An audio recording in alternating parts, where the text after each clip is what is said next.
Tata.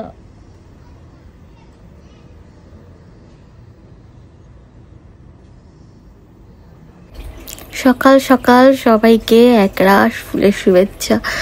গাছের ফুলগুলো রোদের তাপে একদম নুয়ে পড়েছে, আর হাজব্যান্ডও সকাল সকাল রেডি হয়ে বেরিয়ে গিয়েছে অফিসের জন্য। যদিও আজকে সে অফিস থেকে যাবে অফিস মিটিংয়ের জন্য অন্য আরেকটি শহরে, আর সেখানেই আজকে নাইট স্টে করার কথা। তো সেই মতো আমার একাই থাকতে হবে, আর একা থাকতে আমার একদমই ভালো লাগে না, তাই মনটা একটু খারাপ। আর মন খারাপ থাকলে আমি যে ম্যাজিকটা নিজের সাথে করি মন ভালো করতে, সেটা হলো রান্না। তো আজকেও ভাবলাম একটু ফ্রিজে চিকেন আছে, সেই চিকেনটাই রান্না করি, আর এদিকে একটু চট করে আলু কুলচা বানিয়ে নিই।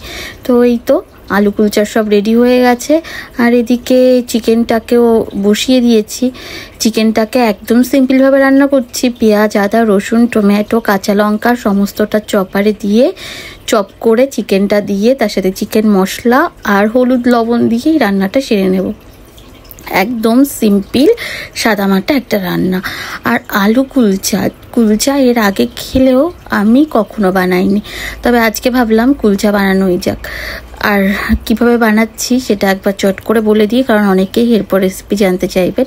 তো ময়দাটাকে আপনারা চাইলে টক দই, বেকিং সোডা দিয়েও মাখতে পারেন, তবে আমি ময়দাটা মেখেছি ইস্ট, গরম দুধ, চিনি, নুন আর সামান্য ঘি দিয়ে মেখে রেখে দিয়েছি। ব্যাস আলুর স্টাফিংটার ভিতরে দিয়েছিলাম আলু, কাঁচা লঙ্কা, পেঁয়াজ, আদা, রসুন কুচি, আর তার সাথে দিয়েছিলাম ধনিয়া পাতা কুচি, জিরা আর হলুদ গুঁড়ো। ব্যাস এবার কুলচার ভিতরে পুরটা ভরে তাওয়ায় এপিট ওপিট করে সেঁকে গরম গরম কুলচা ঘি দিয়ে নামিয়ে নিয়েছি। আর কতটা সফট হয়েছে! ও হ্যাঁ, আমি একটা সেদ্ধ ডিমও অ্যাড করেছিলাম, কারণ আমি সারাদিনে দুটো সেদ্ধ ডিম খাই, তো সেই ডিমটা খাওয়া হয়নি, তাই ভাবলাম এটার সাথেই অ্যাড করে দিই। তো খেতেও বেশ ভালো হয়েছিল। আর হাজবেন্ড অর্ডার করে দিয়েছিল ম্যাকডোনাল্ডস থেকে বার্গার, ফ্রেঞ্চ ফ্রাই, আর তার সাথে ছিল কোক। তো সেটারও পার্সেলটা দিয়ে গিয়েছে, এবং রাত্রে পেট পুজোটাও করে নিয়েছি।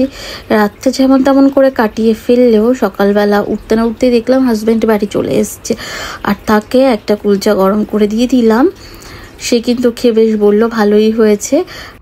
আর আমার হাজব্যান্ড যখনই তার অফিস মিটিংয়ে বা অফিস ট্যুরে অন্য শহরে যায়, তখন কিন্তু সে ফেরার সময় আমার জন্য ঠিকই কিছু না কিছু নিয়ে আসে। তেমন এবারও এনেছে একটা চকলেটের বক্স, আর তার সাথে এনেছে একটা খুব সুন্দর একটা কিউট চাবি রিং। তো আপনাদের এই ব্লগটা কেমন লাগলো অবশ্যই কমেন্ট করে জানাবেন। সবাই ভালো থাকবেন, দেখা হবে খুব শিগগিরই আরও একটা নতুন ব্লগের সাথে।